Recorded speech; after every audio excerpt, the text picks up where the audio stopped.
অনেকেই জানে না যে কিভাবে প্রোফাইলের লিংক কপি করতে হয় এবং ভিডিওর লিংক কপি করতে হয়। তো এটা আমি আজকে শেখাবো। এটার জন্য প্রথমে আপনার নিজ প্রোফাইলে ঢুকতে হবে। ঢোকার পরে এইখানে দেখেন কর্নারে অ্যাডভার্টাইজ লেখার পরে 3 ডট আছে। এই 3 ডটে ক্লিক করার পর নিচের দিকে দেখেন কপি লিংক লেখা আছে। এই কপি লিংকে আপনি ক্লিক করলেই আপনার লিংকটা কপি হয়ে যাবে। কপি করার পরে আপনি যাকে দিবেন তার আইডিতে ঢুকবেন।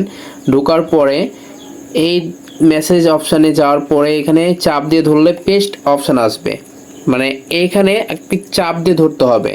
পেস্ট অপশান আসার পরে সেন্ড করলে কিন্তু অটোমেটিক সেন্ড হয়ে যাবে। আরও একটা জিনিস দেখায়, আমরা ভিডিও লিংক কপি করা শিখব।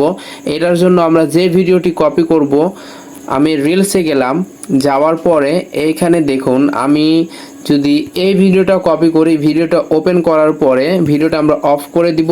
অফ করার পর এইখানে দেখুন যে শেয়ার লেখা আছে, এই শেয়ার অপশানে ক্লিক করলে কপি লিঙ্কের অপশান আছে। আমরা কপি লিঙ্কের অপশানে ক্লিক করলে দেখেন link to post clipboard copy হয়ে গেছে। হয়ে যাওয়ার পর আমরা যাকে সেন্ড করব তার অ্যাকাউন্টে ঢোকার পর সেন্ড অপশানে এইখানে পেস্ট করে দিলেই চলে যাবে, অথবা আমরা এইখানে চাপ দিয়ে ধরে পেস্ট করতে পারবো। এভাবে করলে কিন্তু আমরা লিঙ্কগুলো একে অন্যকে পাঠাতে পারবো। এভাবে কিন্তু লিঙ্ক কপি করতে হয়। Thank you so much. ভিডিওটি দেখার জন্য অনেক ধন্যবাদ।